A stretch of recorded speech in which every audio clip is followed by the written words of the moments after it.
Hey, welcome. We're always told to make the most of this one life we've got. But what if that's just not true? What if that whole assumption is wrong? Today, we're diving into a collection of reports that, for over 25 years, has been gathering what it calls evidence that death is not the end of the story. So the source we're digging into, the Friday Afterlife Report, kicks things off with a pretty bold claim. It says that modern life basically conditions us to just ignore death. We're all pushed to chase the career, the perfect house, a cushy retirement, all while neatly sidestepping the biggest question there is. And that really makes you wonder, right? By focusing so hard on all these material goals, are we totally missing the point? Are we missing out on the very experiences our soul, or whatever you want to call it, actually came here to have? Is there some deeper purpose we're just not seeing? And that's exactly where our source, the Friday Afterlife Report, steps in. For more than 2 decades, it's been this kind of unique collection point for stories, for research, for personal accounts, and they all point to the same idea, that this physical world might not be the whole shebang. So let's see what it has to say.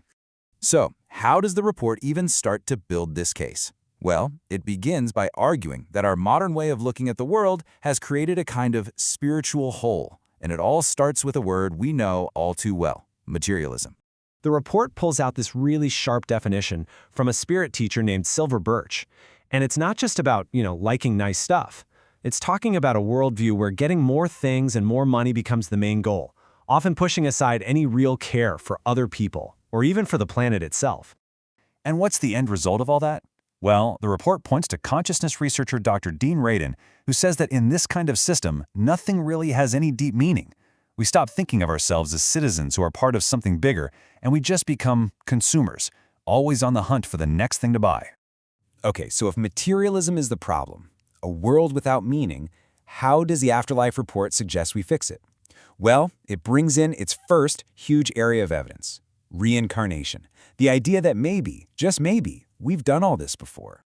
And look, they don't just hang their hat on one type of story here. They pull together a ton of cases from all over.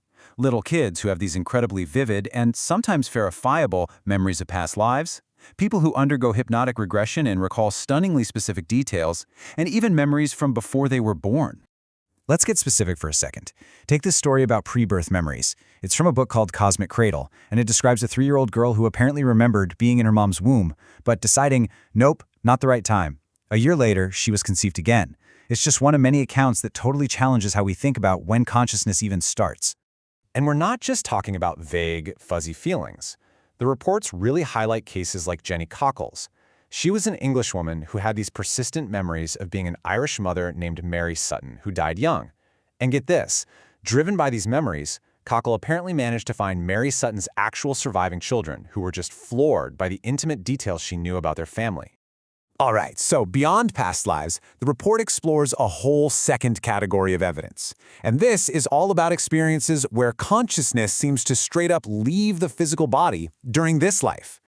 Some of the most powerful stories in these reports come from professionals who started out as complete skeptics. Here, we have a psychiatrist, Dr. Bruce Grayson, who talks about a huge turning point for him. A patient of his who was totally unconscious later described, in perfect detail, a conversation he was having with a family member in a completely different room, a detail she had absolutely no normal way of knowing. These experiences can be intensely personal and, honestly, pretty rattling for everyone involved. Take the story of Barbara Bartolome. She had a near-death experience during surgery. She later said she was floating up on the ceiling, just watching the whole operation. Her description of what was happening was so accurate that one of her own surgeons apparently got so freaked out that he just stormed out of the room. And it's not just about these dramatic near-death experiences. The Afterlife Report also collects research on all sorts of related things. We're talking out-of-body experiences that happen when there's no medical crisis at all, deathbed visions where people who are dying see loved ones who have already passed waiting for them, and this incredible sense of peace that so many people report feeling as they pass away. Okay, let's talk about the elephant in the room: skepticism. Of course, a lot of people hear all of this and are immediately doubtful. But the Afterlife Report actually spends a lot of time addressing this head-on, not by just brushing it off, but by trying to reframe the entire debate. So they suggest this courtroom analogy. Think about it. On one side, you have literally thousands of credible witnesses, doctors, scientists, regular people from every country and culture, all testifying to these incredible experiences. And on the other side, you have the defense, whose only argument is that every single one of them is either lying, hallucinating, or part of some massive, unspoken conspiracy. The report just asks, which one is really harder to believe? They also point to this classic pattern in science, using Dr. Dean Radin's model. When a big, challenging new idea comes along, it goes through stages. First, everyone says, that's impossible. Then they say, well, it might be possible, but it's not important.